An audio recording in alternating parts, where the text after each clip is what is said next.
आइए अब सीधे रुख करते हैं राजधानी दिल्ली का, जहां पर केंद्रीय मंत्री स्मृति ईरानी इस वक्त पत्रकार वार्ता को संबोधित कर रही हैं। और राहुल गांधी ने 4 मई 2019 में एक मैगजीन इंटरव्यू में यह प्रण लिया कि मैं मोदी की इमेज पे प्रहार करता रहूंगा जब तक उस इमेज को छिन्न भिन्न ना कर दूं। गांधी खानदान की नरेंद्र मोदी को यह पहली धमकी नहीं थी।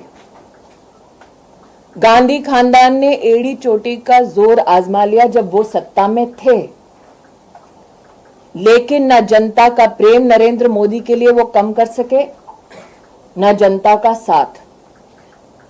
नरेंद्र मोदी ने स्वयं गांधी खानदान से कहा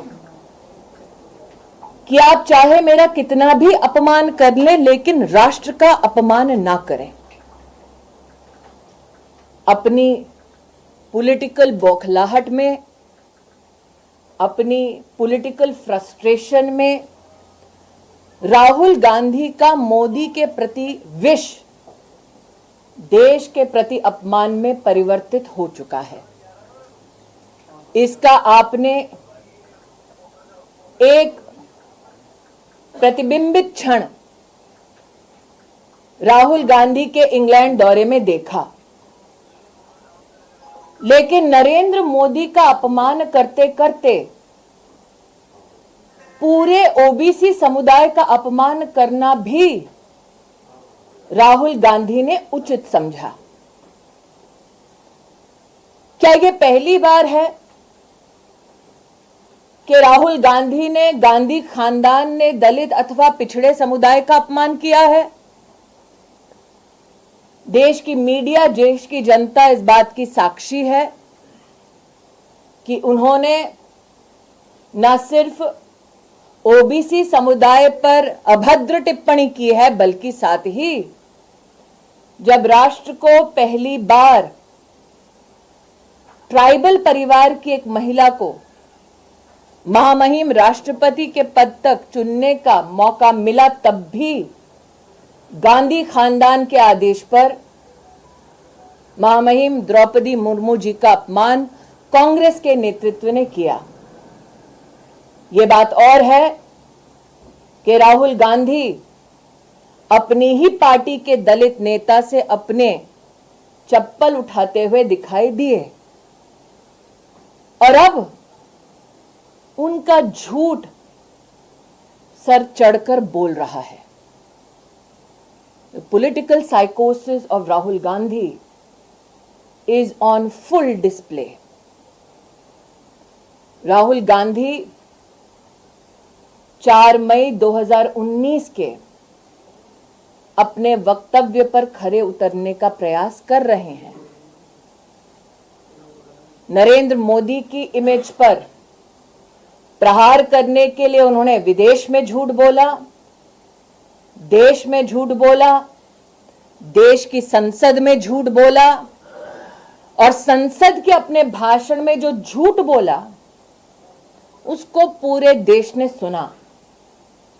संसदीय कार्य पद्धति के चलते जब राहुल गांधी से कहा गया कि आपने जो कटाक्ष किया है उसको साइन करके एक एक पृष्ठ पर ऑथेंटिकेट कीजिए, राहुल गांधी ने क्या अपने एलिगेशंस को ऑथेंटिकेट किया?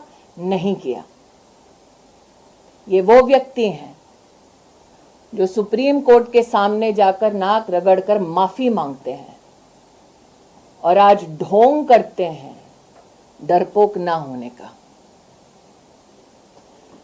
Ladies and gentleman, on 4th May 2019, in an magazine interview, Rahul Gandhi, in his own words, claimed that Narendra Modi's greatest strength is his image.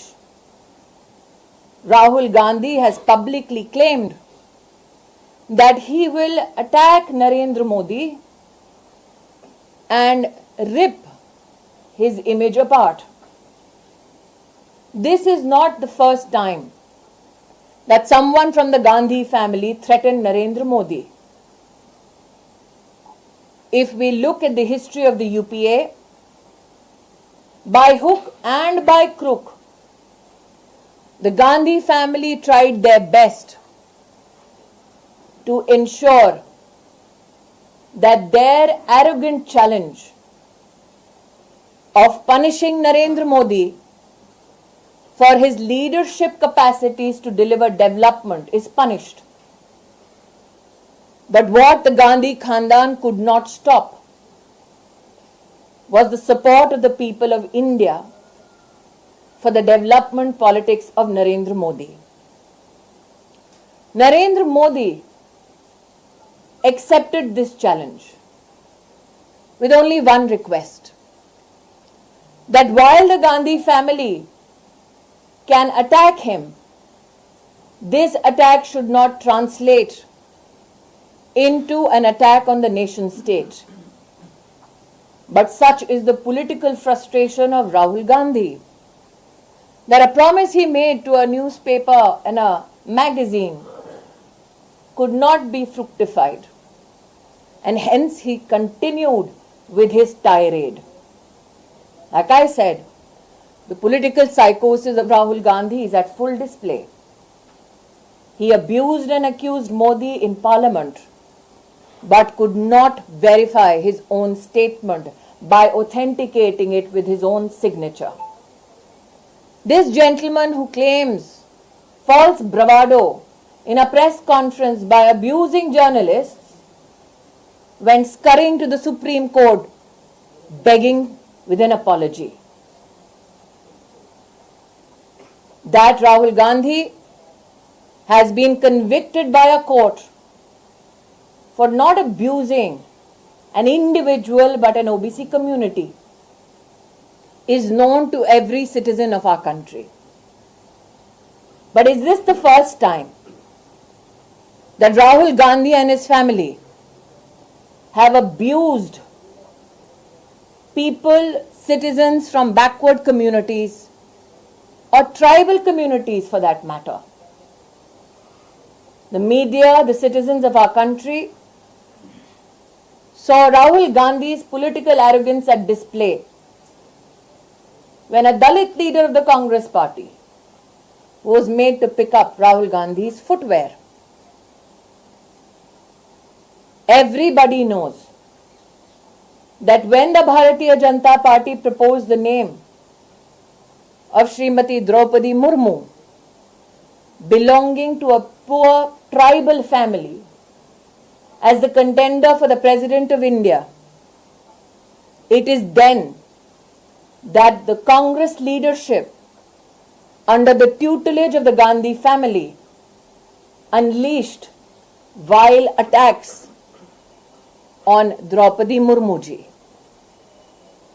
So Rahul Gandhi, your promise on the 4th of May 2019 to a magazine editor that you will rip Modi's image apart is a promise that shall remain unfulfilled. Because Narendra Modi's greatest strength is the people of India. That Rahul Gandhi could not develop the humility to beg the forgiveness of the OBC community in our country is just another manifestation of a political arrogance called the Gandhi family. जी ma'am एक प्रश्न है कि जिस तरह से राहुल गांधी को court verdict हुआ है उसको अडानी इशू से जिस तरह से पार्लियामेंट में उन्होंने उठाया था उससे लिंक करने की कोशिश कांग्रेस कर रही है और नैरेटिव बनाने की कोशिश कर रही है कि सरकार का इसमें हाथ था, ऐसा एक परसेप्शन। मैं स्पष्ट शब्दों में दोबारा कहती हूँ, ये कटाक्ष उन्होंने जब संसद में किया, उनसे कहा गया कि आप जो कह रहे हैं उसको ऑथेंटिकेट कीजिए, संसदीय एक प्रक्रिया है। उन्होंने एक भी डॉक्यूमेंट पर अपना ऑथेंटिकेशन करके सबमिट नहीं किया। वो सरेआम झूठ हर दिन बोलते हैं। लेकिन मेरा प्रश्न है, और पहले भी एक इंटरव्यू में 5 प्रश्न रहे थे जिसका आज तक राहुल गांधी ने जवाब नहीं दिया। अगर इतने घनिष्ठ संबंध किसी के हैं तो रॉबर्ट वाड्रा अडानी जी के साथ हाथ में हाथ डाले काहे घूम रहे हैं? मैं आपका ध्यान दोबारा आकृष्ट करती हूँ। राहुल गांधी ने जो एक मैगजीन के इंटरव्यू में कहा कि उनके जीवन का एक ही लक्ष्य है, नरेंद्र मोदी की इमेज को तार तार करना। उनको ना लोकतंत्र से सरोकार है, ना कोर्ट की मैजेस्टी से सरोकार है, ना वो ओबीसी समुदाय के प्रति कोई सम्मान रखते हैं। उनका टारगेट सिर्फ मोदी है। मोदी का टारगेट सिर्फ देश का विकास है। स्मृति जी, कांग्रेस का कहना है कि जल्दबाजी क्या है कि आप उनका घर खाली कराने में लगे, तुरंत नोटिस। घर उनका नहीं है, जनता का है। देखिए, कांग्रेस पार्टी इस बात की आदी हो चुकी है कि जैसे अमेठी में गरीब नागरिकों की जमीन हड़पा ली, वैसे ही आज देश की राजधानी में टैक्स पेयर का मकान हड़प लेंगे। श्रीनिवास हैं, राहुल गांधी के बेहद करीबी नेता हैं कांग्रेस के। उन्होंने आपका नाम लेकर अभद्र भाषा का प्रयोग किया। उन्होंने कहा कि स्मृति ईरानी गूंगी रेडी हो गई हैं और जो मैं जानती हूँ क्या कहा है।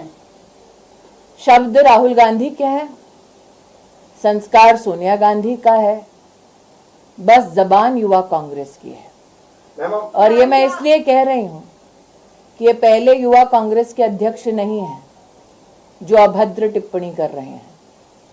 इसीलिए कहती हूँ, शब्द राहुल गांधी के हैं, संस्कार सोनिया गांधी के हैं, और जब तक ये दो हैं तब तक कांग्रेस का वो नेता जो प्रमोशन चाहेगा मुझ पर इस प्रकार की टिप्पणियां करता रहेगा। राहुल गांधी के पक्ष में मैम ये कोशिश की जा रही है कि राहुल गांधी के पक्ष में विपक्षी पार्टियों को एकजुट किया जाए। वो प्रदर्शन के नए तरीके अपनाते हैं, संसद से विजय चौक जाते हैं, काले कपड़े पहनते हैं। कैसे देखते हैं मैम? मैं इतना ही कहूंगी कि जिसको समर्थन देने के लिए पूरी कांग्रेस पार्टी को कोशिश करनी पड़ रही है, आपको उसका सामर्थ्य पता नहीं चल रहा। कल जो कांग्रेस पार्टी ने किया, जो स्पीकर के ऊपर आप लोग देख रहे हैं जिस प्रकार से पेपर फेंके जा रहे हैं, वो स्पीकर की कुर्सी लोकतंत्र की ताकत का प्रतीक है। क्या डेमोक्रेसी को इस प्रकार से अपमानित करने का अधिकार गांधी खानदान को है? वो लोकसभा के स्पीकर हैं, किसी पार्टी से संबद्ध नहीं है। वो कुर्सी जिसे हम लोकतंत्र का मंदिर कहते हैं, उस मंदिर की सबसे वरिष्ठ पीठ है। Ma'am, on disqualification of Rahul Gandhi, Vedant Patel of the US Department has said that I think the appropriate response will be given by the MEA, but it is intriguing for me that if you look back at Rahul Gandhi's position in England, appealing to powers across the world to intervene in India, I hope MEA can give a response to this which is to your satisfaction, but this statement compels me to reflect on Rahul Gandhi's position, where he implored that every nation in the world should intervene in Indian democracy. Ma'am, yesterday Congress party leaders were wearing black clothes and all the opposition leaders came out, they had Narendra भाई ने कहा ना कि जब प्रगति बहुत होती है तो कहीं ना कहीं काला टीका लगना जरूरी है। Thank you. आप सुन रहे थे केंद्रीय मंत्री स्मृति ईरानी को, जिन्होंने